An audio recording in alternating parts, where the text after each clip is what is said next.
sem internet aqui. Então eu tenho ajudante de classe hoje. Eu tenho a minha ajudante. O que a gente vai falar hoje, a gente vai continuar o assunto de 15 dias atrás. Porque, eu senti no meu Ô, Cá, coração que pode só falar. desculpa interromper, vocês estão vendo? Não, Não está Sim, aparecendo o PowerPoint? espera aí, eu agora acho que passou. tá. Eu tô vendo. Então tá, obrigada. Então tá. Ó, eu não vou aparecer para vocês, é que vocês sumiram. Então, se alguém precisar falar alguma coisa, pode ligar o áudio e falar, porque eu tô vendo só a imagem, tá bom? Bem, eu decidi, continuar falando a respeito do assunto de 15 dias atrás, porque o Espírito Santo me incomodou para ficar falando, para não mudar para frente. E aí eu pedi para o Rodolfo e para o Fábio, para eu continuar falando a respeito do assunto de 15 dias atrás. E eles falaram: não, tudo bem, a gente pode parar, a gente faz essa. Conforme mesmo o Espírito Santo falar. E aí eu queria falar algumas coisas para vocês que vieram no meu, que veio assim no meu coração para a gente discutir aqui, tá? Para falar a respeito disso. Há 15 dias atrás, a gente falou do capítulo do livro, que é Equilíbrio Perfeito.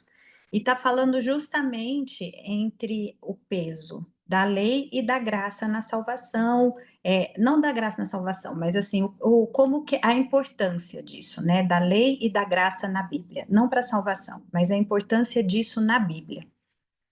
E aí eu trouxe algumas reflexões aqui com vocês e para a gente discutir um pouco melhor aí. Rô, se quiser pode passar para o próximo slide. Então trouxe duas perguntinhas para vocês. Se faço tudo que a lei manda, eu serei salvo? Né? Assim, se a lei manda um monte de coisa.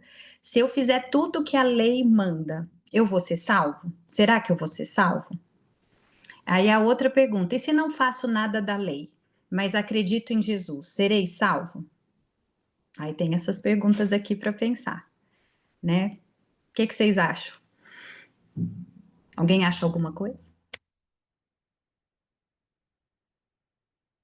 Ninguém achando nada, continuemos. Daqui a pouco vocês vão achar alguma coisa. Eu acho que uma É, coisa complementa a outra, que não, a gente não é o cumprimento da lei que nos salva, é assim a aceitação da graça por Jesus. Porém, quando aceitamos a graça, começamos a agir conforme a lei. isso. Penso assim, mais ou menos.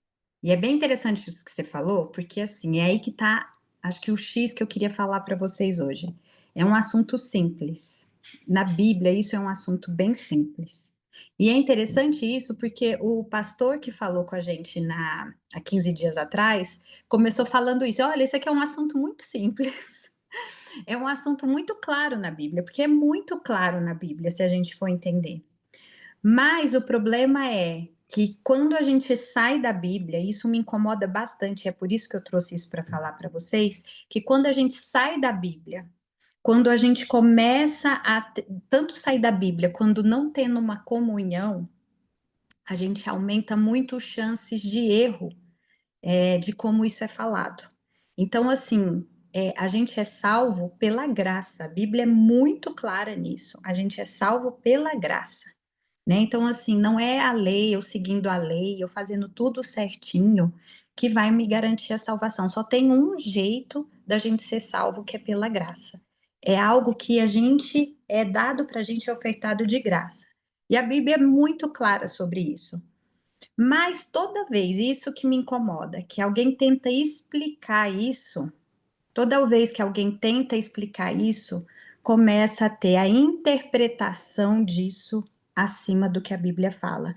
E isso acontece sempre, é muito comum. E muito comum mesmo, porque todas as igrejas, inclusive a que eu frequento, entram nesse imbróglio todo, sabe? Nessa confusão.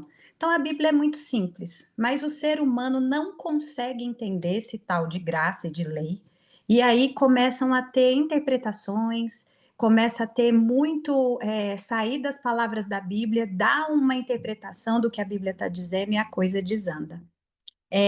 Rô, se você quiser passar para o próximo slide. Aí a gente tem assim, vamos dizer, dois extremos, né? Tem as pessoas, as igrejas, as pessoas que focam muito na lei, né? Você tem que fazer isso, você tem que fazer aquilo, é um checklist, né? Fez isso? Tá isso. Fez aquilo? Fez aquilo. Tá fazendo isso? Tá fazendo aquilo. Ah, tá bonitinho, vai ser salvo. E tem as outras igrejas e pessoas que assim, não, você já foi salvo na graça, o sangue de Jesus basta, e aí você pode fazer o que você quiser, porque o sangue de Jesus já te cobriu e você está justificado, né? Então, assim, na Bíblia, isso é bem claro.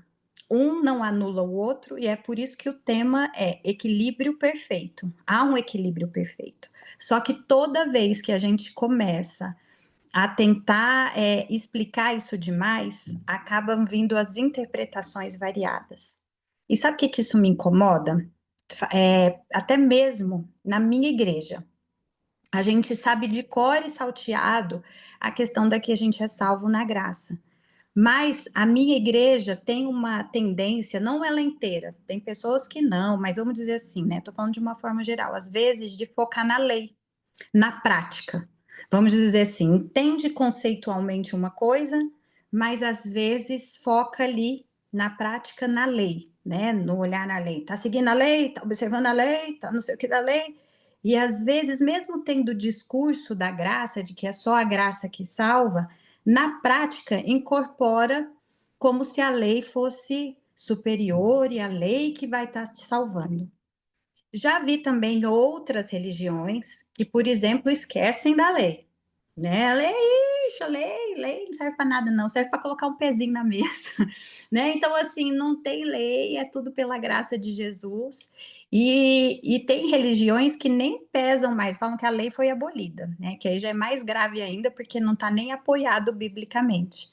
Né? Então, assim, eu queria trazer essa reflexão porque isso me incomoda, porque é um assunto simples, está na Bíblia, mas toda vez que alguém tenta interpretar sobre isso, começa a virar uma salada de fruta, na minha opinião, tá? E aí, por isso que a gente vai ler muito Bíblia hoje. E eu vou mandar esse PowerPoint para vocês estudarem. Porque, assim, entender cognitivamente é uma coisa, viver isso é outra coisa, né? Então, assim, a gente precisa ir lendo esses versículos por nós mesmos, com a ajuda do Espírito Santo, para que o Espírito Santo abra os nossos olhos e a nossa compreensão. Né? Nesse assunto aqui, eu vejo que é uma coisa simples, mas que todos nós, inclusive eu, a gente carece constantemente de estudar isso e meditar junto com o Espírito Santo. E assim, como eu sempre falo para vocês, não acreditem em pastor, não acreditem em mim, não acreditem no Rodolfo, não acreditem no Fábio. Vocês têm que estudar por vocês mesmos. Tem coisas que a gente vai falar aqui que a gente pode falar errado às vezes, sabe? A gente tenta trazer a nossa melhor compreensão, mas pode ser que a gente esteja na melhor compreensão, às vezes, errado, falando alguma coisa. E quem vai corrigir isso é o Espírito Santo por meio do seu próprio estudo, do seu devocional, da sua comunhão, né, com o Espírito Santo. Então, por isso que é muito importante não ficar só dependendo do que a gente fala aqui, mas por isso que eu vou mandar o PowerPoint para que vocês leiam e que vocês possam rabiscar a Bíblia mesmo, e estudar e pedir para o Espírito Santo ir conduzindo vocês nessa temática, tá? Próximo slide, ajudante. Nós vamos ler o primeiro capítulo, o primeiro versículo aí. Deixa eu achar aqui. Vamos ler Efésios 2:8. E alguém pode ler para mim? Quem achar, pode ler? Efésios 2:8. Efésios está no Novo Testamento, foi escrito por Paulo.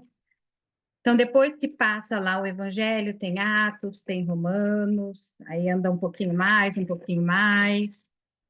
Aí vocês vão achar Efésios. Efésios 2:8.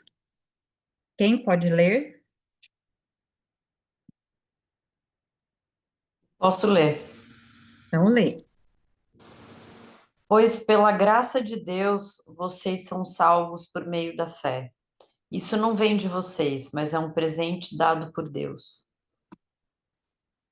Muito bem. Aí eu vou ler o 9 também, que fala: não de obras, para que ninguém se glorie. Ou seja, eu não sou salvo pelo que eu faço, né? Então, assim, não tem uma coisa do tipo, eu tenho que ser bonzinho para ser salvo. Eu tenho que fazer caridade, eu tenho que pagar penitência, eu tenho que fazer tal coisa para ser salvo. Deus não está nem um pouco interessado nisso. Ele já te deu a salvação e é de graça. E isso é pela fé e não vem de nós, entendeu? Não é a gente que produz isso, não é a gente que agrada a Deus, não é a gente que oferece alguma coisa para Deus se agradar de nós. Ele oferece voluntariamente. E aí eu coloquei essa frase aí: a salvação é gratuita, mas custou muito para Deus, mas eu recebo de graça. Então, assim, ela não foi barata. Ela não foi barata, ela teve um preço, mas para mim ela é oferecida de forma gratuita. Ela envolveu o sacrifício do nosso Pai, de Deus, de Jesus, mas ela é oferecida para mim gratuita. E isso me lembra muito amor de mãe, né? A gente faz doações para o filho, assim, que custam caro para nós, né? Custam muito caro. Tem coisas assim que o filho não tem dimensão do que custou aquilo para gente como mãe, né?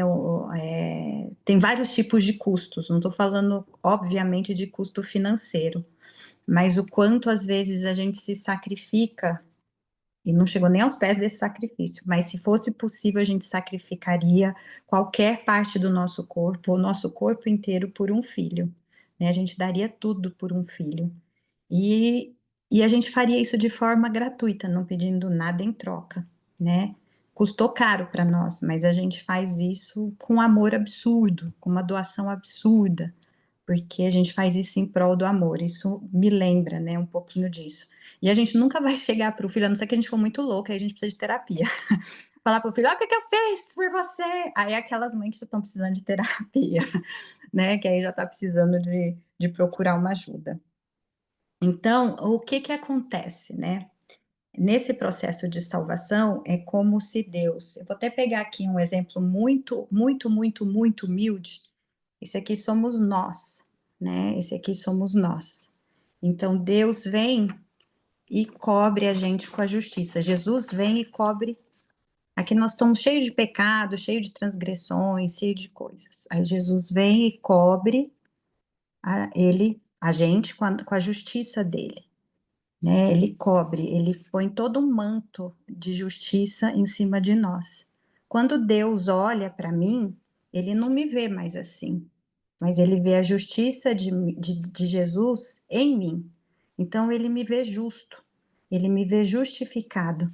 Mesmo eu sendo feio, horroroso, cheio de pecado, quando ele olha para mim, ele vê a justiça de Cristo, porque eu estou coberta por ele. Esse é um processo que a gente chama de justificação, tá? Rô, pode colocar o próximo slide, por favor? Rodolfo, quando você quiser me atrapalhar, você pode me atrapalhar também. No próximo slide, vou mudar aqui, que eu tô com delay. Nós vamos ler Romanos 3, 24. Quem gostaria de ler Romanos 3, 24? Você lê pra gente, Rodolfo?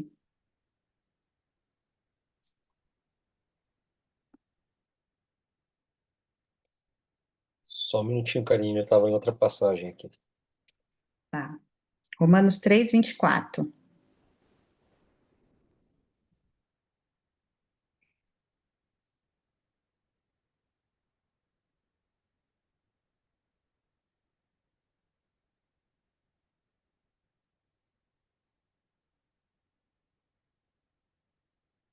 Sendo justificados gratuitamente por sua graça, mediante a redenção que há em Cristo Jesus. É justamente o que eu falei.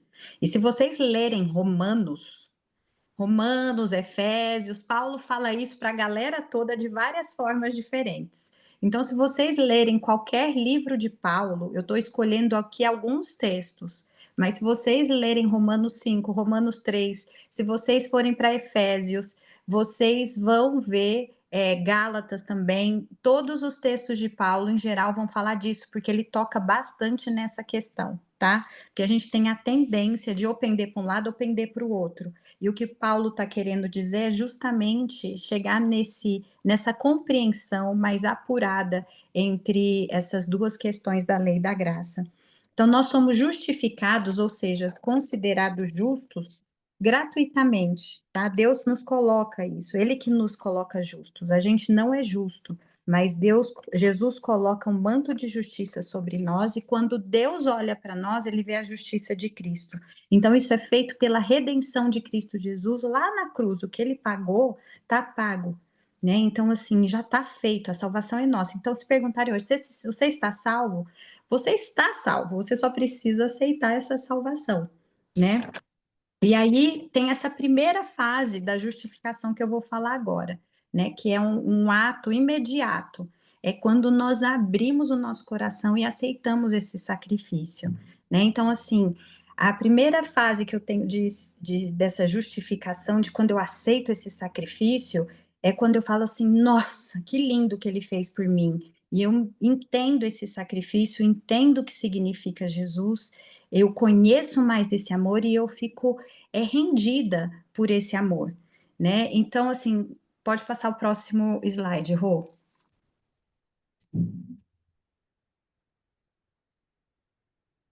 Nesse próximo slide, a gente tem Romanos 10:9. Esse eu vou ler, tá bom? Aí o próximo vocês leem. Romanos 10:9.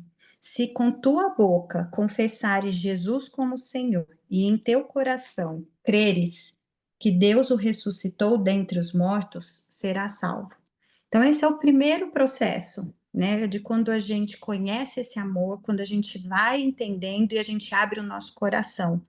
E isso me lembra muito o caso do ladrão na cruz, né? O ladrão na cruz, ele ali imediatamente reconheceu Jesus, ele reconheceu um amor superior a ele reconheceu a santidade de Jesus e ele falou: eu aceito, né? Ele falou assim: você me leva, o Senhor me aceita, né? E Jesus falou: em verdade te digo que estarás comigo no paraíso, né?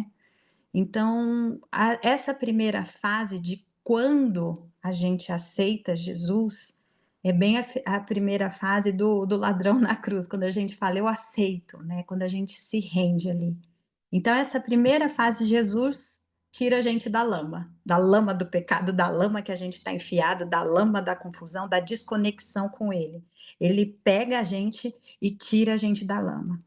O ladrão na cruz não teve muito tempo para passar para a segunda fase, né? Só que todos nós aqui do grupo,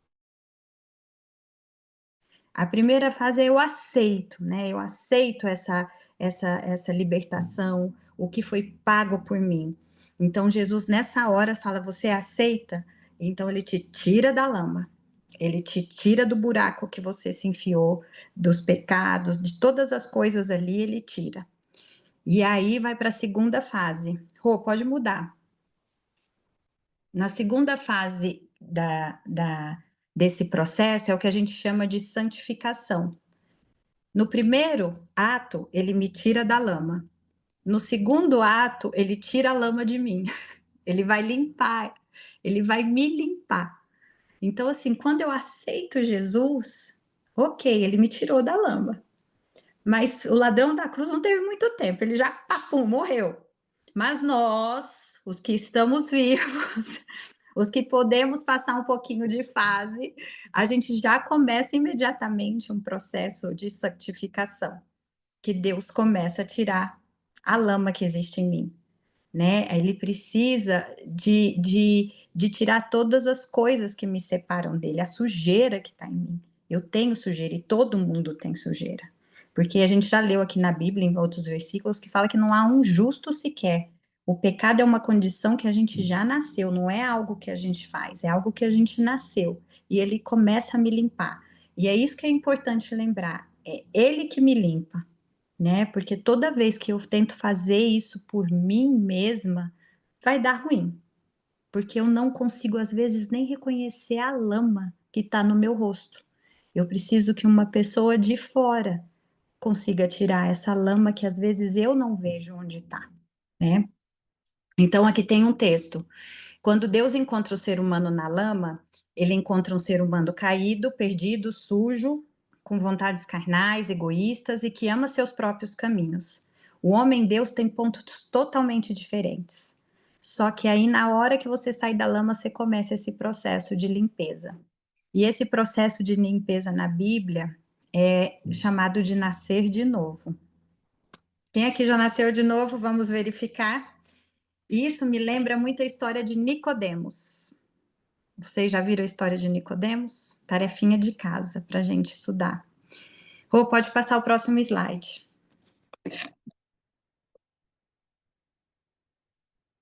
Nós vamos lá para João 3. Quem puder ir, vai para João 3.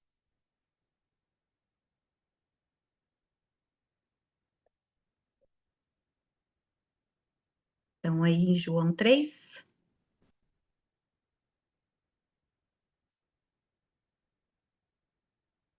Acharam?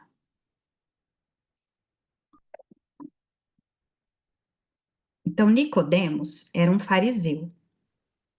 E eu vou ler aqui a história dele um pouquinho, e a gente vai conversar um pouquinho sobre essa história. Mas é bom vocês estudarem depois essa história também. Então havia entre os fariseus um homem chamado Nicodemos, um dos principais dos judeus. Este de noite foi ter com Jesus e lhe disse: Rabi, sabemos que és mestre vindo da parte de Deus, porque ninguém pode fazer estes sinais que tu fazes, se Deus não estiver com ele. A isto respondeu Jesus: em verdade te digo, que se alguém não nascer de novo, não pode ver o reino de Deus. Pausa. Nicodemos era um fariseu. Lembro vocês que o fariseu era uma classe dos religiosos que mais brigava com Jesus, né? Porque eles ficavam ali atrás de Jesus o tempo todo. Você vai curar no sábado, você vai não sei o quê, você vai não sei o quê. E ficavam atrás de Jesus o tempo inteiro. Nicodemos era um dos principais ali. Então ele foi ter com Jesus. Ele reconheceu em Jesus algo que era verdadeiro. Só que ele ainda não tinha coragem para falar isso com Jesus, assumir isso publicamente. Então, este de noite está querendo dizer que ele foi procurar Jesus escondidinho. Ele foi procurar Jesus escondidinho, numa hora que ninguém pudesse ver. Sabe quando você quer disfarçar?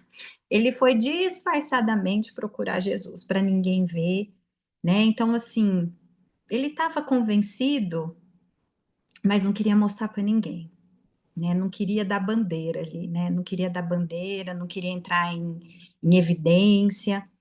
E ele também tinha dúvidas, porque ele chegou para Jesus e falou assim: olha, eu sei que sabemos, né, que você é mestre vindo da parte de Deus, porque ninguém pode fazer essas coisas que você faz se não for de Deus. É quase que meio que provocando Jesus ali. Você é de Deus mesmo? Porque olha, você está fazendo umas coisas aí que eu estou em dúvida. Aí eu vim aqui escondidinho, disfarçado, para checar com você se é isso mesmo, né? A isto respondeu Jesus, que se não nascer de novo, não pode ver o reino de Deus. Aí perguntou Nicodemos: como pode um homem nascer sendo velho? Isso aqui eu acho que é bem humor judeu, viu? É bem humor judeu, porque judeu é um povinho engraçado. Principalmente, acho que eu fiquei imaginando Nicodemos, um antigo, um religioso, com o humor mais refinado ainda, irônico do judeu, perguntando isso para Jesus, assim, como que eu vou nascer de novo se eu sou velho? Né? Pode, porventura, voltar ao ventre materno e nascer uma segunda vez? Como que eu vou nascer de novo? E respondeu Jesus: em verdade te digo, quem não nascer da água e do Espírito não pode entrar no reino de Deus. O que é nascido da carne é carne, e o nascido do Espírito é Espírito. Não te admires de eu te dizer, importa nascer de novo. O vento sopra onde quer, ouves a sua voz, mas não sabes de onde vem, nem para onde vai. Assim é todo o que é nascido do Espírito. Tá? O que, aqui bem resumidamente, porque eu não vou entrar na história de Nicodemos profundamente, que eu gosto desse diálogo, porque ele chega lá todo cheio de dúvidas, meio querendo ouvir o que Jesus falou, meio tentando incorporar quem era Jesus no sistema de crenças dele. Ele chega à noite, ele chega meio que fazendo uma pergunta provocativa. Eu até posso imaginar Nicodemo chegando ali, querendo assim, se for verdade, eu até vou acreditar nele, mas vou acreditar assim escondidinho, vou fazer de novo. E Jesus já chega e vai na raiz e fala assim: olha, você vai ter que nascer de novo. Você vai ter que ter um processo totalmente novo. Não dá para remendar. Não dá para pegar quem você é agora e continuar sendo você. Você vai ter que nascer pelo Espírito. Porque a gente está na lama. A gente é natureza carnal. A gente é sujo. E quando Jesus tira a gente da lama, é a oportunidade que a gente tem para começar a desenvolver a natureza espiritual. E aqui nesse texto de Nicodemos, eu já estou resumindo para vocês, vocês vão acreditar em mim, mas um dia a gente estuda mais detalhadamente. Está falando da ação do Espírito Santo em mim. Quando eu nasço de novo, é quando eu permito que o Espírito Santo comece a limpar a lama que está em mim, comece a limpar a sujeira. Né? Então, o que é a lama na nossa vida? A lama na nossa vida é tudo aquilo que nos suja. Quando Jesus fala nascer de novo, é esse processo de restauração, é novo, né? É um processo novo. Então, assim, não adianta você pensar em você hoje com as suas vontades e achar que Jesus vai entrar ali, você vai incorporar Jesus no seu sistema de ideologia, no seu sistema de crença, no seu modo de pensar. O que ele fala é assim: não, para, eu vou propor algo totalmente novo. Na Bíblia, inclusive, algumas pessoas, depois desse processo, mudaram de nome. Mudaram de nome. Paulo, como que Paulo chamava antes? Ele era Saulo. Né? Quem mais mudou de nome? A gente tem Jacó, que era o enganador, após o processo de tirada da lama, ou da briga lá com Jesus, ele passa a ser Israel.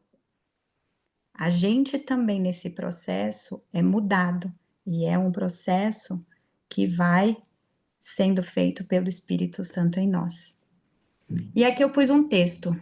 O que é lama na nossa vida? Eu vou ler aqui, 1 João, mas vocês vão aí, procura na Bíblia, lá no finalzinho, um pouquinho antes de Apocalipse, todo mundo procurando na Bíblia. 1 João 1:9.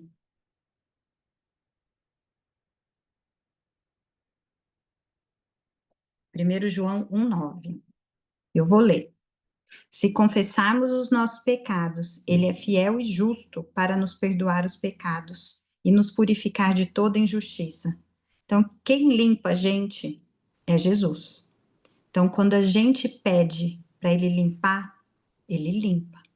Mas a gente precisa também autorizar ele na limpeza. E aqui que entra a importância da lei. A lei ajuda a gente, porque às vezes a gente não tem nem ideia do que é a lama. Que a gente está tanto nela há tanto tempo, a gente vive ali tanto tempo na lama que a gente não sabe mais o que é sujeira e o que não é. E o papel da lei é nos ajudar a saber o que é lama na nossa vida. O que é lama? O que eu tô suja? Ela aponta em mim. Ela me faz um raio-x de mim, porque quando eu olho para a lei e olho para mim, é assim que eu sou didaticamente, eu compreendo o que é sujeira em mim. Porque às vezes, se eu não tivesse essa lei externa a mim, eu acharia que aquele jeito de eu ser estava ok, tá tudo bem, porque eu tô acostumado com a lama. A gente que trabalha em psicologia fala isso, que a família às vezes tem modos perversos de agir uns com os outros, mas eles estão em equilíbrio. Por que em equilíbrio? Porque eles já se acostumaram com esse modo perverso. E quando a gente, psicólogo, tenta intervir nesse modo perverso, você pensa que a família vai logo falar assim: nossa, que legal, a gente não tinha percebido. A família resiste. A família quer continuar no modo perverso de relacionar. Então, a lei é algo que escancara, que mostra o padrão ouro, e a gente consegue identificar a lama que existe em nós. E o que é a lei? A lei é a expressão exata da natureza de Deus. A lei expressa exatamente o caráter dele, mostra quem ele é, mostra o que ele pensou para a humanidade. As leis que regem o universo, que são baseadas nele, no caráter dele, que é o amor. Não o amor sem compreensão, mas o amor bíblico que está descrito principalmente em João 3,16, porque Deus amou o mundo de tal maneira que deu o seu Filho unigênito para que todo aquele que nele crê não pereça, mas tenha vida eterna. Um amor de Coríntios 13, que aí é aquele capítulo famoso que fala que o amor tudo suporta. E agora eu só lembro isso, mas é bem bonito ler. E aí em Romanos 3,10 vai falar disso também. Em Romanos 3,10 vai falar assim, não é esse Romanos 3,10. Eu acho que eu escrevi errado. Não, eu escrevi errado. Mas está falando que eu vou depois procurar aqui porque eu escrevi errado isso. O amor não pratica o mal contra o próximo, de sorte que o cumprimento da lei é o amor. Mas eu escrevi errado, depois eu vou ver qual que é o versículo desse aqui direito e arrumo aqui no PowerPoint. Pode mudar.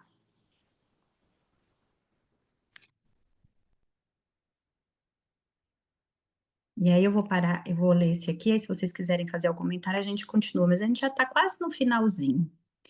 Aí começa, quando eu falo desse processo de santificação, né, que é um processo que a lei começa a entrar nisso para me ajudar a tirar a lama, permitir que Deus tire a lama de mim, é um processo que acontece por habitação do Espírito Santo em mim. Então, isso é importante. O processo de santificação, que é me tornar semelhante a Cristo, ele acontece não pelo meu querer. Não adianta eu simplesmente falar assim, eu vou lutar contra essa tendência, eu vou lutar contra esse mau hábito, eu não vou fazer mais isso, eu tenho horror quando eu faço isso. E eu lutar ali pela minha força, não vai adiantar. A proposta divina é Deus habitando em mim por meio do Espírito Santo, e é o Espírito Santo que começa a faxinar tudo aquilo ali. O meu papel é permitir ele me transformar, né? É um processo que vai de dentro para fora. Ele começa a mudar todo o meu sistema de pensamento, ele começa ali a mudar a minha lógica de como eu compreendo o mundo, e isso vai fazendo com que eu mude para fora, mas começa de dentro. Toda vez que eu tento mudar um mau hábito, algum pecado, alguma dificuldade, algum comportamento ruim de fora, querendo mudar ali, não vou fazer mais isso. E aí você simplesmente para de fazer, você não está fazendo o processo de santificação, né? Você está fazendo ali o processo do fariseu, de seguir as normas. Gente, eu vou pegar aqui meu carregador, que minha bateria está acabando, tá? Mas eu vou ler esse slide aqui. O que Deus vai transformar em nós é a nossa vontade. Nasce uma vontade totalmente nova. É um novo nascimento, um novo nome, não há remendo. Ele vai mudar tudo que você é. Aí você vai falar assim, eu vou ter que suprimir minha vontade, eu vou ter que deixar de gostar do que eu gosto, eu vou ter que mudar o meu jeito de ser. A proposta de Cristo é que você entregue sua vontade para ser transformada, né? Que você entregue tudo seu para que ele pegue aquela lama que está em você, que você até já acostumou e que você chama de vontade, de gostar, de desejo, ele vai transformando tudo, tá? Então é um novo nascimento. Não adianta você pegar uma roupa que você tem velha, com um buraco gigante, e aí você vai lá na loja, compra uma roupa nova, igual, e aí você corta essa roupa nova para remendar uma roupa antiga, né? Então, assim, isso é o que a gente tenta fazer com Deus. tá? Normalmente o que a gente tenta fazer com Deus é tentar continuar o nosso jeito de ser, a nossa maneira, a nossa forma de fazer e tentar meio que colocar ele ali nos remendos que a gente permite. O processo que Deus chama de nascer de novo é entregar tudo que eu tenho, principalmente a minha vontade, para que ele transforme em algo totalmente novo. Algo totalmente novo que foi planejado por ele. Vamos dizer assim, desde quando nós nascemos, até pensando da formação do mundo, ele tinha um plano para esse mundo. Então ele pensa em transformar você para cumprir aquilo que é o propósito de Deus na sua vida. Pausa para eu pegar o carregador. Se vocês quiserem falar qualquer coisa, pergunta para o Rodolfo aí. Eu tô muito feliz de você ter voltado, né, no tema da semana da última sessão. Eu até comentei com a Miles. Eu juro que eu tive vontade de parar o estudo. Eu imagino. Que bom, Thiago. Então, foi muito bom você ter voltado nesse assunto. E me fala um pouquinho mais sobre quando você fala tirar a lama e ser mudado. Tem que ser mudado? Tem. Tem que ser mudado? Porque... Uhum. Mesmo que eu tenha amor. Mesmo que eu me sinta Uhum. equilibrada. Uhum. É? Porque é isso, a sensação nossa é de que a gente não precisa ser mudado. Não. A nossa condição perante Deus, a Bíblia vai dizer que nós somos isso perante a Bíblia, tá? Assim, e não tem nada na Bíblia que seja diferente disso do que eu estou falando. Por exemplo, em Gálatas 5, vai dizer que nós temos a nossa natureza carnal e ela precisa se tornar natureza espiritual. E esse processo só se dá pelo novo nascimento. Por isso que Jesus fala, é importante, em verdade te digo, você tem que nascer de novo. E esse é um processo de transformação do Espírito Santo em você. E que momento que isso acontece? Não é quando você aceita Jesus? É isso que você está falando? Você aceita Jesus e aí você começa esse processo. Só que você precisa liberar o Espírito Santo agir na sua vida. Você precisa liberar. Lá na Bíblia vai dizer assim: eis que estou à porta e bato, né? Se você abrir, eu vou entrar. Isso.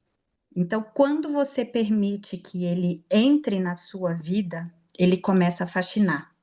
Eu vou passar um slide aqui, que talvez vai ficar mais claro isso do que eu estou falando. Se você me permite, eu vou dar uma avançada e a gente pode voltar, pode ser? Então, vamos lá. Então, assim, esse processo de transformação que ocorre, ele sempre vai ser uma mudança total na nossa vida. E ele é um processo, vou contar até um pouco para vocês, assim, do que eu vivi. Eu acho que cada um vive de um jeito diferente. Cada um vive de um jeito diferente. Mas quando eu comecei, e eu ainda vivo esse processo, não que eu saí desse processo, que é um processo para a vida inteira. Isso é muito importante de se falar. Esse processo só vai ser terminado quando Jesus voltar. Mas eu lembro muito de uma vez que o Rodolfo desenhou uma linha, né? Uma crescente, assim. A gente tem que estar indo caminhando na direção de Cristo. A gente nunca vai encontrar a santidade plena, porque a gente não tem. Então a gente só tem que estar num processo de permitir o Espírito Santo trabalhar em nós. O tempo inteiro o Espírito Santo vai querer fascinar, vai tentar tirar essa lama que nos cerca, que a gente nem vê. Por isso que a lei ajuda, porque a lei mostra o que a gente tem que tirar de lama. Mas não é a gente que tira, não. É o Espírito Santo que tira no tempo dele, junto com você. Na misericórdia do Senhor, que se renova a cada manhã. com cada um de nós de um jeito diferente. Eu lembro que quando eu comecei são vários processos que Deus vai agindo eu falo que Deus é o Deus cebola. Ele vai agindo em camadas, sabe? Ele vai agindo em camadas. E quando você pensa assim, nossa, legal, Deus transformou isso na minha vida, aí você fica toda feliz, tem o testemunho para contar, etc. Aí de repente o Espírito Santo, ok, bonitinho, mas sabe aquela laminha ali? Aí você fala, agora a gente vai começar aquela. E eu lembro uma vez que eu virei para minha irmã e falei assim: eu tô muito confusa, porque eu tô me sentindo perdida. As coisas que eu gostava eu não gosto mais, as coisas que eu tinha interesse em um campo específico da minha vida, eu não tenho mais e eu tô me sentindo perdida.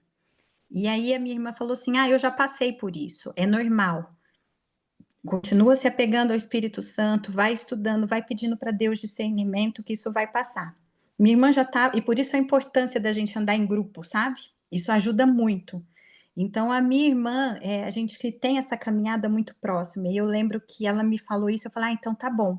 E eu continuei na caminhada. Hoje isso já é um fato superado para mim. Quando eu olho para trás, eu falo, nossa, não acredito que eu passei por isso, né? Mas é um questionamento que eu tive em uma época, em uma área específica.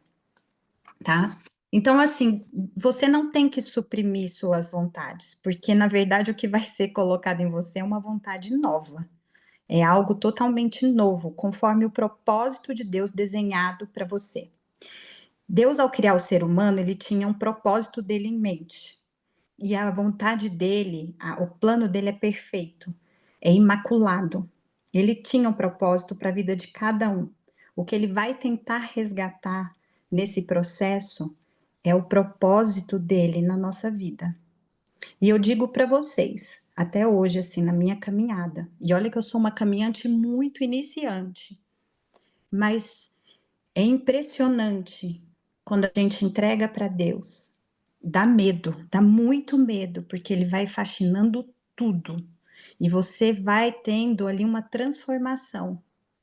Mas a paz que habita no ser e é o senso de pertencimento e ligação com Cristo me faz reconhecer que eu fui criada só para isso. Então, quando eu sinto a conexão com Ele e eu vejo que eu estou cumprindo a vontade dele, é um amor inexplicável que eu sinto, e eu vejo o amor dele como se ele estivesse até rindo para mim, entendeu? É lindo, assim, no meu dia a dia. Próximo slide, Roberta. Vamos ver o próximo, deixa eu ver aqui. Ai, estamos terminando. Em João 14:15, vamos lá para João 14:15. Quem puder ler João 14:15.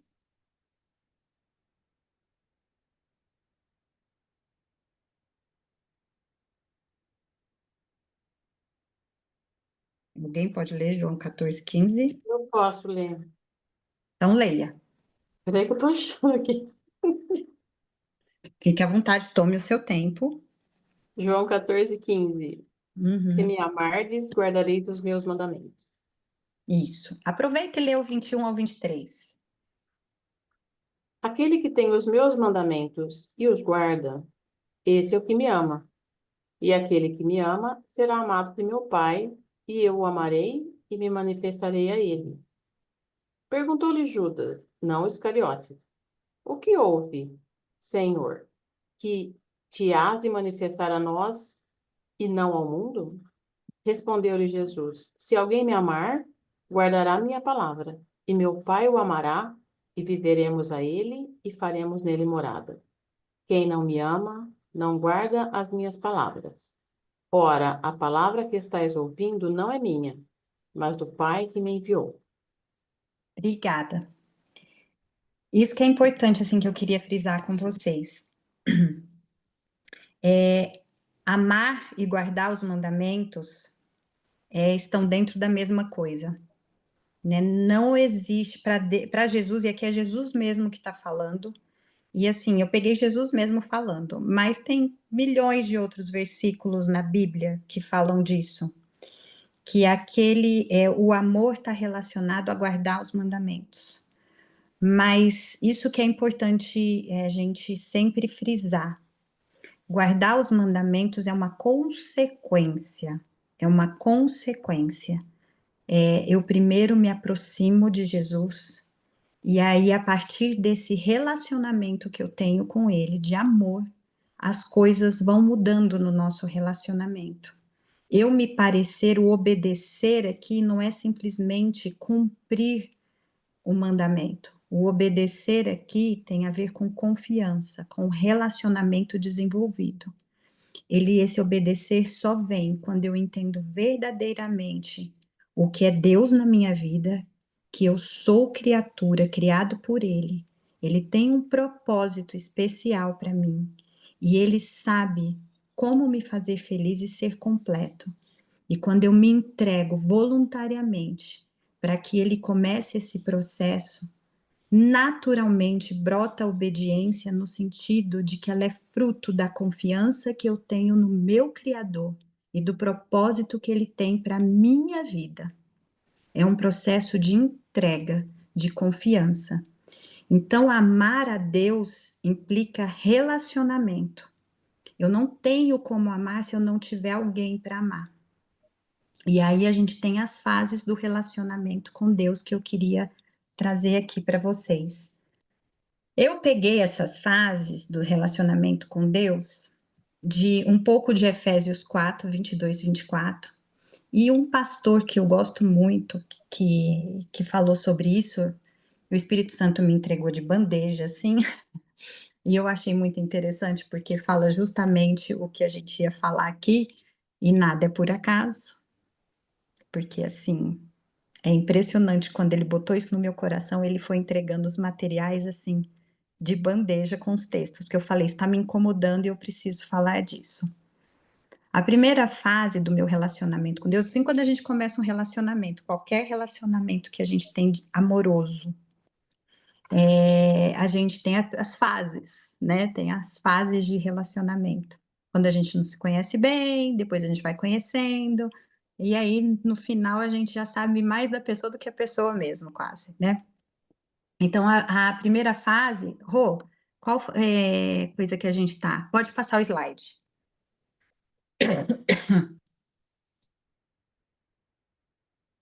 A primeira fase, eu reconheço que ele é maior e melhor do que eu. Então eu reconheço que Deus é o suprassumo. Ele é incrível, ele é maravilhoso, ele é a razão da minha vida. Mas ainda nessa primeira fase, nós temos vontades em conflitos. Eu tenho a minha natureza carnal, ele tem a natureza espiritual. Vamos dizer que essa é a fase do primeiro relacionamento. Eu tô assim naquele primeiro amor. Jesus é maravilhoso, mudou a minha vida, ele entrou e tal, tô apaixonada. Só que a gente ainda tem essas vontades em conflito. Aí a gente tem a segunda fase. O Espírito Santo vai começando, porque esse processo é assim, o Espírito Santo ele habita em você, você permite, e ele vai mostrando a laminha. As coisas vão ficando mais claras, as camadas vão aparecendo. Sabe aquilo que o Espírito Santo está te cutucando para mudar? Pensa agora, o que o Espírito Santo assim fala? Tá precisando mudar, tá precisando faxinar essa questão aqui, tá precisando dar uma limpeza nessa área aqui. Então você tem até o desejo em deixar o Espírito Santo começar a fazer a faxina na sua vida. Mas você ainda quer remendar. Você ainda está tentando remendar. Então você tem uma luta. Você luta com o seu desejo, né, com o desejo de Deus para ser efetivado na sua vida. Então você vê, mas você fica ali ainda duvidando, brecando as mudanças. Eu coloquei brecando as mudanças porque essa é a minha favorita, tá? Adoro. O Espírito Santo manda, pera, nessa velocidade não, nessa velocidade não. Eu vou brecando as mudanças. Outras pessoas ficam pedindo sinais, né? Fala assim, Senhor, me mostra um sinal, não sei o que, fala comigo. A gente tem uma oscilação, né? Então essa fase é a fase que a maioria tá. A maioria tá. Então, ou a gente está na primeira ou na segunda, tá? Então, eu tô nessa, na segunda. Eu tô nessa na segunda. Mas sou uma pessoa que tô na segunda, mais um pouquinho melhor, caminhando em direção a Cristo. Isso eu tenho certeza da minha direção. né? Então, assim, é uma luta, porque Deus vai sempre pedir uma mudança e vou dizer, a maior dificuldade nossa é ceder para que Deus mude tudo que ele precisa mudar. A gente breca, a gente pede sinal. Então, mostra mesmo se é assim que você quer. Essa também eu adoro fazer às vezes. Essa eu já melhorei, eu já não peço tanto. Mas é certeza mesmo que você quer que eu pare de fazer isso? Então, me mostra. E um exemplo na Bíblia é Gideão. Gideão, eu falava assim: tá bom, Deus, se você quer isso mesmo, então faz esse sinal. Aí Deus fazia. Ele só para ter certeza mesmo, então vamos fazer o contrário. Né? Aí Deus fazia de novo. Ele, Senhor, você me permite pedir a terceira vez para você mostrar isso, é para eu fazer isso mesmo. E aí Deus fez de novo, né? Então a gente fica nessa fase meio de luta. E tem a terceira fase, que é uma maturidade de relacionamento. Você já se deixou entregar, você já se deixou moldar, o Espírito Santo já habita em você. E isso é um processo que se renova a cada manhã. Não adianta uma vez você dizer estou no relacionamento, que não existe relacionamento que uma vez você fala eu te amo e não faz nada para aquilo virar uma realidade. O eu te amo com Cristo é qualquer eu te amo que você fala na vida. Envolve você se doar nesse relacionamento. Não adianta você falar eu te amo para uma ideia, eu te amo pelo que você fez por mim na cruz e não se envolver nesse relacionamento. Aí você está falando simplesmente um eu te amo que não é baseado num relacionamento, é basicamente numa ideia. E a terceira fase, que é a fase de maturidade, acontece quando Deus e você já estão pensando a mesma coisa.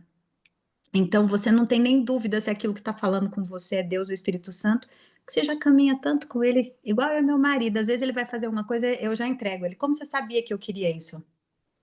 Aí eu falo para ele, o NAG, entendedores entenderão. É um negócio do Friend, gente.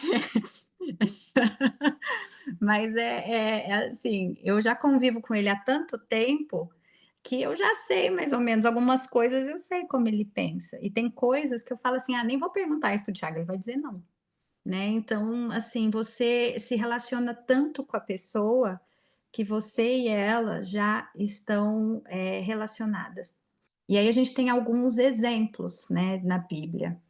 Daniel, que chegou lá, viu um negócio escrito na parede, isso significa isso, isso, isso, isso. José, que o outro tinha um sonho, o sonho é isso, isso, isso, isso. Moisés, Paulo, Pedro, e tem um monte de outras pessoas que tinham um relacionamento desenvolvido com Jesus, né? E por fim, nosso último slide, pensem aí, qual fase vocês estão? Eu já falei que estou na segunda. E lembre-se, esse é um processo para a vida inteira, né? Esse é um processo para a vida inteira. A cada manhã a gente entrega o nosso ser, a nossa vontade para o Espírito Santo, para Deus e fala: me transforma, me renova, né? Assim, habita em mim. E quando ele habita em nós, é por habitação que esse processo começa. E aí, eu vou ler Romanos, pode passar o slide, o último,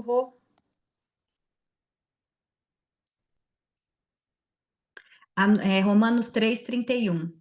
Anulamos, pois, a lei pela fé, ou seja, deixamos a lei de lado pela graça?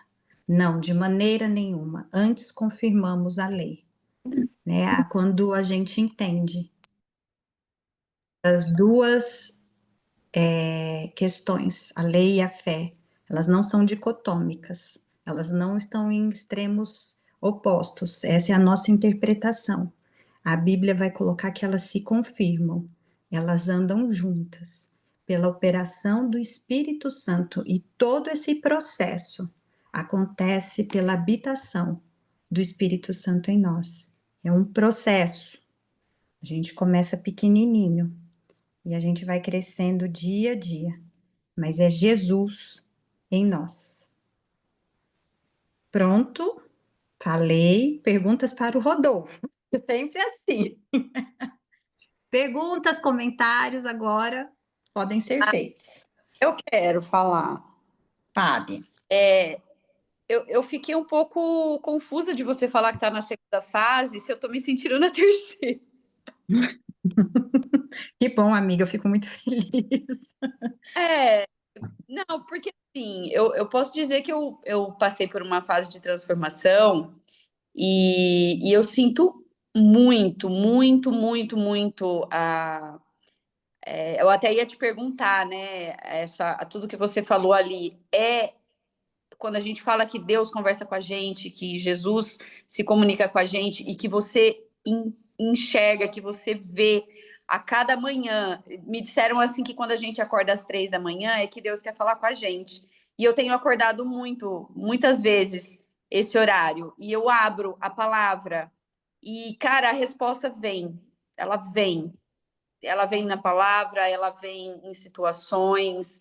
Às vezes eu fico pensando numa coisa, a resposta no final do dia vem. Então, a cada manhã ela se renova, assim, e eu tô muito, muito, muito próxima. Então, assim, essa intimidade, assim, por conta, né, de uma dor, né, ela se intensificou. E hoje eu posso falar que a minha relação tá muito próxima, muito mesmo. Só falta aquela questão de transbordar que a gente conversa, né? Essa necessidade de transbordar e a dificuldade que a gente encontra, né? De transbordar. Mas eu posso dizer que a minha relação íntima com ele tá legal. Tá mesmo, viu, amiga? Porque olha, e é engraçado, a Jane tá transbordando. Eu vejo ela no grupo nosso de amigas, como ela tá, assim, ela não tá se contendo, tá passando além dela, ela quer transbordar amor, né? Eu vejo muito isso nela. Quem mais quer perguntar pro Rodolfo? O Cá. A Silmene está com a mão levantada ali. Ai, desculpa. Pode perguntar, Silmene. Não é pergunta, não. Só queria fazer uma observação referente à primeira pergunta que você fez e depois uma outra observação sobre o relacionamento. A primeira pergunta que você fez é se nós vamos ser salvos quando a gente guarda a lei.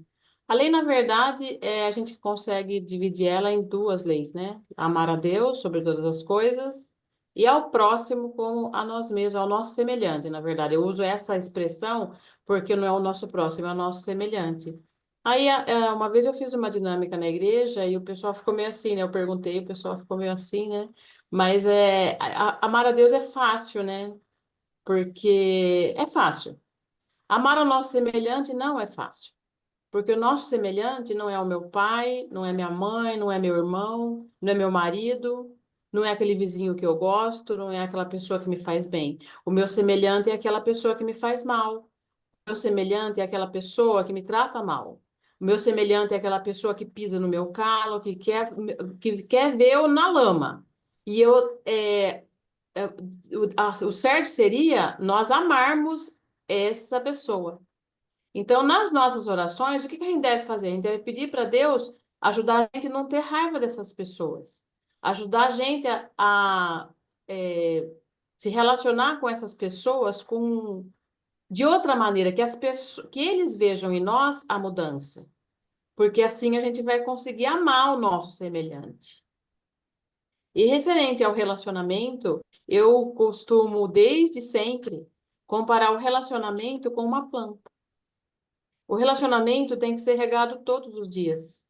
É igualzinho uma planta. Porque se você não regar a planta, ela vai morrer. Se você colocar bastante água nela, ela vai morrer.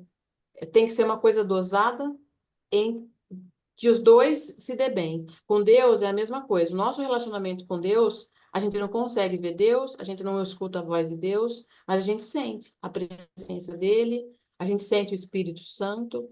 Então, o nosso relacionamento com Deus é o nosso estudo diário, é as nossas orações, igual a Jane falou que ela acorda de madrugada. Esse é o relacionamento com Deus.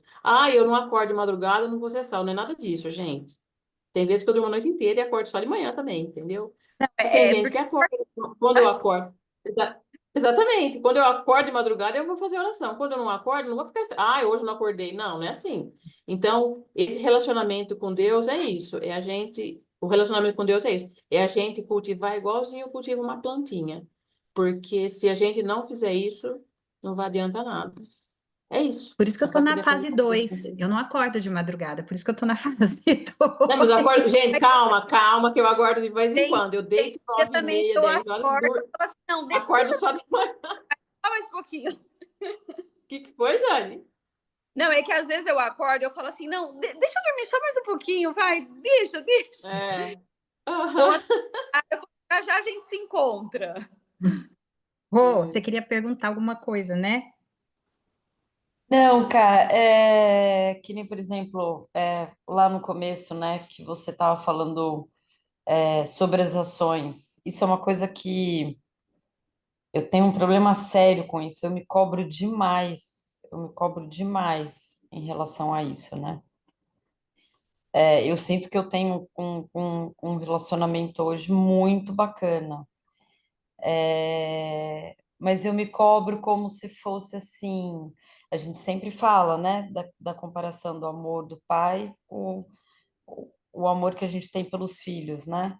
E como se eu não estou agradando ele o quanto eu deveria, sabe? Principalmente ajudando o próximo. E paralelo a isso, eu estava até conversando com as meninas, você sempre falou muito disso, né? Hoje a gente tem coaches que falam tudo eu, tô bem, né? Você tem que pensar se você e você e se tornando egoísta, né? E eu estava falando para elas, até daquela vez que há uns meses atrás, que a gente levou as crianças, né, no parque ecológico, lá da casa de acolhimento, e eu falei para elas, eu estava comentando, eu falei, tem várias situações que vocês fizeram, por exemplo, passar a cama da cavalo, né? Que você queria, que você ficou muito feliz com aquilo. Só que aquele dia que vocês estavam com as crianças, né? A necessidade de carinho que elas tinham, de acolhimento, sabe? Eu falei, é uma coisa que vocês nunca vão esquecer. Eu falei, por quê? É um propósito você estar ajudando o outro. E você sentir aquela alegria deles te completa, porque você foi feita para isso. Ela dá uma coisa assim dentro do teu coração que vai ser uma lembrança muito maior do que às vezes o dia que você foi andar a cavalo, porque você foi feita para isso, né? Então, por isso que eu me apego muito nessa parte das leis, sabe? Principalmente em ajudar o próximo, que eu sei que, ainda mais que tem aquela parte lá de Apocalipse que eu nunca esqueço, eu gravei muito isso. Você não cuidou de mim, você não me deu atenção, você não. Através do próximo, né? Não é isso? Deus. Uhum. É isso, não é? Não tem? Que É depois isso ele mesmo. cita a mesma parte, como você cuidou de mim quando, né, foi ajudando o próximo, que eu lembro que ele repete igualzinho. Então, eu não sei se eu estou errada em relação a isso, porque eu sei que no final das contas eu me cobro demais. Isso me incomoda. Dá vontade, né? Às vezes, tipo, ai, só que você tem que trabalhar, você tem que cuidar da tua família, você tem que, né? Não que você não esteja fazendo a tua parte cuidando de todos eles, mas me incomoda, eu não conseguir fazer mais, sabe? Que é o Eu que a só lei vou, pede. eu só vou te falar uma coisa que assim, que Deus tem mostrado para mim. Eu me culpo muito. Eu me culpo muito. Esse é um outro processo que a gente pode falar depois, porque tem muita coisa disso. Eu me culpo muito por não estar conseguindo. Paulo diz isso. É a sensação que eu tenho é que Paulo diz assim: o certo que eu devia fazer eu não faço, mas o errado que eu não quero fazer mais eu faço. Essa sou eu, essa frase de Paulo, sabe? E Deus está me incomodando muito com o Romanos 8:1, sabe? Assim, ele manda para mim essa mensagem assim frequentemente. Agora, pois, já não há condenação para os que estão em Cristo Jesus, porque a lei do Espírito da vida em Cristo Jesus te livrou da lei do pecado e da morte. A gente nunca deve deixar que, assim, a lei Porque tem a lei do Espírito, que é quando a gente permite que o Espírito Santo viva em nós e faça essa faxina, e tem a lei do pecado, quando a gente olha e fala, nossa, eu não estou conseguindo fazer isso, e a gente se sente culpado, e a culpa, ela é alimentada. A Bíblia, na verdade, Jesus fala para a gente não se condenar, não tem condenação, no sentido de que ele mesmo, ele não veio condenar, ele veio salvar. A Bíblia fala em salvação. A condenação é um mau hábito que a gente tem quando a gente tenta se colocar ali como Deus de nós mesmos, né? Quando a gente olha para a lei achando que a lei salva. Então, quando a gente inverte um pouco essa realidade, a culpa tende a crescer na gente. E eu sei porque isso é uma coisa que acontece comigo, entendeu? Que eu estou tentando trabalhar aqui com o Espírito Santo, eu e ele, né? Porque não me condenar, no sentido de que é o Espírito que vai fazer essa faxina comigo, né? Essa transformação é essa luta, como eu disse para vocês. Mas Rodolfo, ele não pede para a gente estar fazendo mais pelo próximo, você entendeu? quer falar, Pode. Rodolfo? Vamos lá. Sobre fazer pelo próximo, isso é uma coisa muito interessante, muito importante, e é muito interessante quando a gente acha alguma pessoa com preocupação assim persistente como a sua, Roberta. Isso significa que provavelmente você tem um dom espiritual que é o que a gente chama de dom da caridade, ou dom do amor ao próximo. Paulo fala Ela tem. bastante sobre. Então esse é um dom espiritual que você tem que aproveitar e exercitar ele mesmo. Agora eu vou ficar mais culpada ainda. Não. Agora, um Romanos ponto muito 8:1. importante. É, ponto muito Brincando. importante é que nós devemos nos amar, nós devemos amar o nosso próximo como a nós mesmos. Então, esse amor também tem que se estender a nós, tá? E nós temos uma responsabilidade maior do que com os outros dentro da nossa família. Então, se a gente for prestar atenção em tudo que a Bíblia nos coloca aí acerca de família, de sociedade e tudo mais, a gente nota que a importância vem na seguinte ordem: Deus, então, primeiro de tudo, a nossa responsabilidade para com Deus. Segundo, família. Então, depois a sua responsabilidade para com a sua família, tá? E aí, terceiro, com a sociedade, com o meio que você está, com a igreja e tudo mais, tá? Então, a gente não pode inverter essa ordem. A minha responsabilidade com o meu próximo não está acima da minha responsabilidade direta para com Deus. E os meus próximos mais próximos são a minha família e sou eu estou ali também, tá? Então, eu tenho que cuidar aí, porque isso tem uma regra que os socorristas sempre precisam observar. Eu não consigo socorrer alguém se eu estiver ferido, né? Então, eu não posso. Tinha um missionário adventista que foi o primeiro missionário enviado para a Europa, que era o Andrews. Ele, se sacrificou muito pelo Evangelho. Ele adoeceu e morreu jovem. E ele disse o seguinte: Deus me deu um cavalo e uma mensagem, e eu matei o cavalo. E a lei do Então, alimento, né? Primeiro você se salva para depois salvar o próximo. exatamente, E exatamente. Então, você tem que. a mãe que tem que estar bem para alimentar o filho. Isso, perfeito, perfeito, Jenny, né? Então, isso que você sente, isso que você tem, Roberto, é muito bom, muito importante, e a gente só precisa tomar cuidado, porque nós estamos inclusos também, né? Nós também somos humanos, os nossos próximos, mais próximos aí são a nossa família e tudo mais. Então, a gente tem que cuidar para não deixar de atender alguma necessidade nossa, de não nos prejudicar, né? Não fazer algo que coloque a nossa própria vida em risco e que a gente não possa depois desempenhar um melhor trabalho em função do próximo, tá? Então, exatamente dentro do tema desse nosso estudo que é o equilíbrio, né? A questão do equilíbrio. Bem Então, colocado. é sempre esses detalhes para se observar, tá?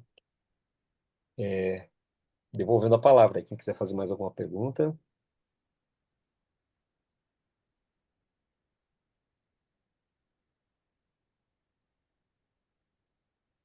Bom, aproveitando que todo mundo ficou quieto, eu vou falar algumas coisinhas então. Só fazendo uma recapitulação geralzona de tudo aqui, tá? O que que a gente precisa compreender? A gente precisa compreender, primeiro, o que que é a lei. A lei, nós já falamos isso diversas vezes, e até foi lida uma das passagens aí que fala sobre remover a sujeira. Quem nos mostra que estamos sujos é a lei. né? Qual que é a ideia da lei? É justamente mostrar o que é pecado. Do que nós precisamos ser salvos? Do pecado. Tá? Então, nós precisamos ser salvos do pecado. Como que nós podemos ser salvos do pecado? A gente não pode fazer nada para ser salvo do pecado. A única pessoa que pode fazer alguma coisa para que nós sejamos salvos do pecado é Deus. E Ele nos salva pela graça. Isso é de graça. Eu preciso fazer o quê? Eu preciso reconhecer que eu pequei e me arrepender. A graça, essencialmente, é que Deus perdoa todo e qualquer pecado. Mas Ele perdoa se você quiser o perdão, se você pedir o perdão. Tá? Então você precisa buscar a Deus. Tá? Deus, nós estávamos unidos com Deus em amor quando Ele nos criou, e agora nós estamos afastados de Deus. O que nos afasta de Deus? O pecado. Vou até pedir para apresentar aqui, vou fazer uns risquinhos aqui para a gente entender direitinho isso daqui. Ahn, ó. Estão vendo aí a tela branca? Tô. Então, só organizar minha tela aqui um pouquinho. Então, nós estávamos próximos de Deus, e aí o ser humano pecou, e aí nós temos aqui o homem, e nós temos aqui o pecado entre nós e Deus. Isso daqui faz uma separação. Tá? Bom, Deus criou o universo mesmo antes de criar o ser humano. E desde a criação, Deus criou tudo segundo a sua lei. Existe a lei de Deus que é eterna, que não muda. Ah, mas na Bíblia a gente tem diversas leis, milhares de leis, e muitas delas mudaram. E por que que a lei de Deus não muda? Como assim? O que que é lei de Deus? O que que não é lei de Deus? Quando a gente está falando lei de Deus, nós estamos querendo nos referir aqui à lei moral. A lei é aquela lei que a Bíblia diz que é perfeita, que é eterna, como Deus, que não muda.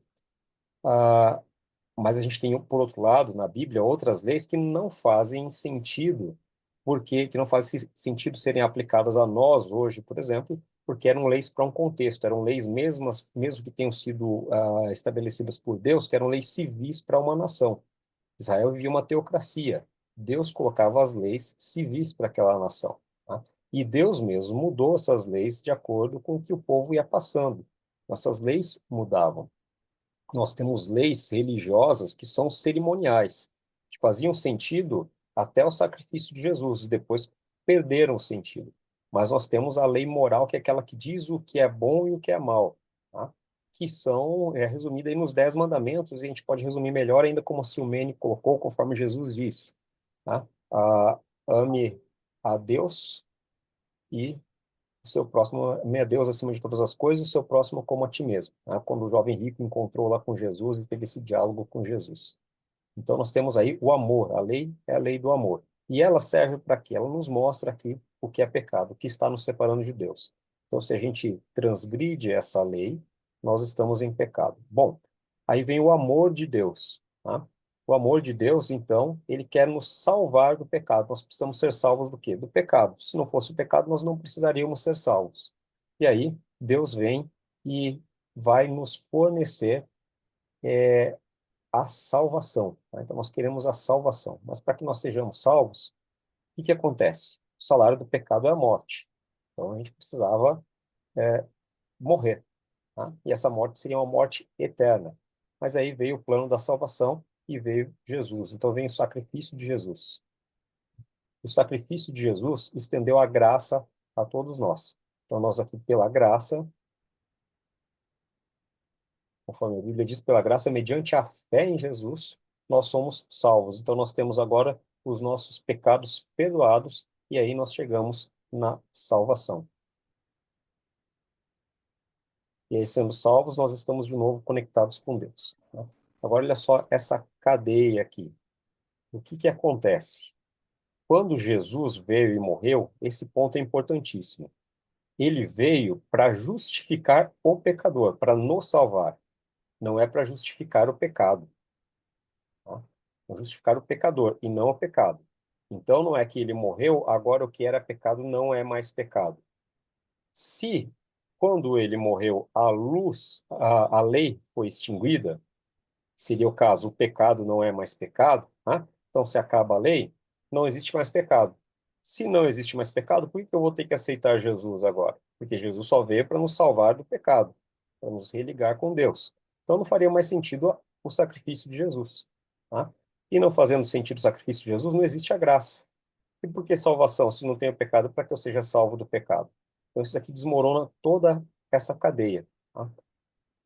Agora, a lei ela tem esse papel importantíssimo servindo de como um espelho, tá? E um livro da Bíblia que trata muito da importância da lei no Novo Testamento é o livro de Tiago, livro que provavelmente foi escrito pelo irmão de Jesus. Imagina só, você é irmão do Salvador desse mundo, tá? O personagem bíblico mais provável de ter escrito foi Tiago, e Tiago existem dois possíveis Tiagos ali para ter escrito isso daqui, mas um morreu muito cedo, provavelmente ele não escreveu essa epístola. E o outro Tiago, ele é pelo menos irmão por parte de pai de Jesus. E aqui ele trata bastante da questão da importância da lei, e tem uma frase célebre ali que a desculpa, é isso, a fé sem obras é morta. É uma frase que ele coloca ali. Então, obedecer à lei é uma. Primeiro, Jesus disse: se me amardes, guardareis meus mandamentos. Se eu não estou obedecendo à lei, significa que eu não estou realmente amando a Jesus, tá?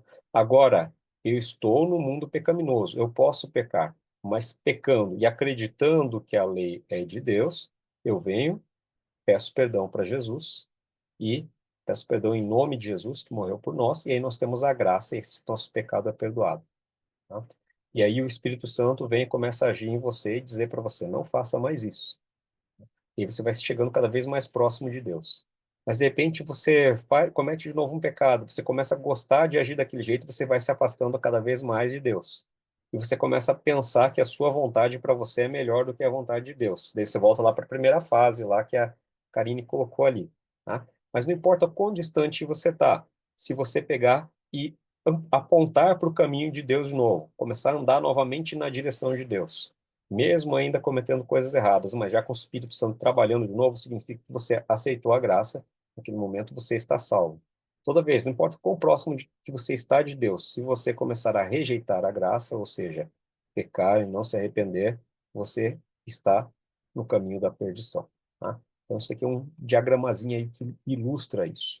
Agora vem um problema importante que é muito está muito presente hoje em dia na religião, que é o chamado problema da graça barata. Tem um teólogo alemão, não lembro o nome dele, mas se você procurar aí graça barata, você vai encontrar o nome dele. Ele é um teólogo bastante jovem quando ele escreveu um livro sobre graça barata, né? E a graça, aceitar a graça, tem um custo, tá? Poxa, mas como que é de graça se tem um custo? Esse custo é você reconhecer que a vontade de Deus para você é melhor do que a sua vontade. É colocar a vontade de Deus na sua frente. Essa graça barata que ele define seria a justificação do pecado e não do pecador. Não é aquilo, não, mas Jesus já morreu. Então, não preciso mais seguir a lei. Se não preciso mais seguir a lei, significa que não existe pecado. Então, eu posso fazer tudo. Mas mesmo as pessoas que dizem isso, elas não aceitam coisas como, por exemplo, o homicídio, tá? Então, toda a lei teria que ter sido extinta e não teria que fazer mais sentido, tá? Mas não é o pecado que foi justificado, é o pecador que foi justificado. Ou seja, o pecador se arrependendo, ele tem a salvação, ele tem o encontro de novo com Deus. Então, a primeira coisa que a gente precisa compreender é essa cadeia aí do plano de redenção. E a segunda coisa é cuidado com essa graça barata, porque quem é justificado pelo sacrifício de Jesus não é o pecado, é o pecador. O pecador, ele pode cair diversas vezes. Nós somos fracos, tá? Quanto mais próximos de Deus, mais difícil, menos propenso você está a pecar. Mas ainda assim você pode ceder à tentação e pecar. Nós nunca seremos perfeitos. O único que é perfeito é Deus. E aí você tem acesso através do arrependimento. Então, se arrependendo daquilo, reconhecendo, realmente, eu quebrei a sua lei, me perdoa. Então você está ligado novamente com Deus aí por meio do sacrifício de Cristo. Espero que vocês tenham compreendido essa parte É uma coisa que realmente é complicada, não é tão simples assim de entender, embora algumas pessoas coloquem como simples, a nossa lógica humana ela fica desafiando, tá? É de graça ou tem um custo, tá? Ah, é de graça e teve um custo, tem um custo muito caro, que foi a própria vida do Filho de Deus, tá? Então oferecido de graça para nós, mas Cristo pagou por isso. E nós, tudo que temos que fazer é aceitar. Então, para que nós possamos aceitar, primeiro de tudo, nós precisamos crer, segundo, nós precisamos amar. Amando a Deus, nós olhamos para a lei dele, nós queremos seguir os mandamentos dele. E quanto mais próximo de Deus, maior é o desejo de fazer isso. Ah, é isso, espero que meu comentário tenha sido útil aí para alguma coisa. E se alguém tiver mais alguma dúvida, fique à vontade. Rodolfo, é o que você falou uma vez, né, uns anos atrás, que você pode caindo, subindo, mas que essa linha esteja sempre em ascensão, né? Eu Isso, nunca sempre esqueço apontando. quando você falou isso. Isso. Toda vez que você estiver consciente, aponte essa linha, porque assim, quando a gente está em pecado, às vezes você perde totalmente a consciência do que você está fazendo, né? Ou seja, você é tomado pelos prazeres, ele é tomado pela dopamina, né? Ah, toda vez que você cair novamente em consciência, aponte novamente o seu caminho para Deus. É isso que é isso que define, é isso que o Espírito Santo quer que aconteça.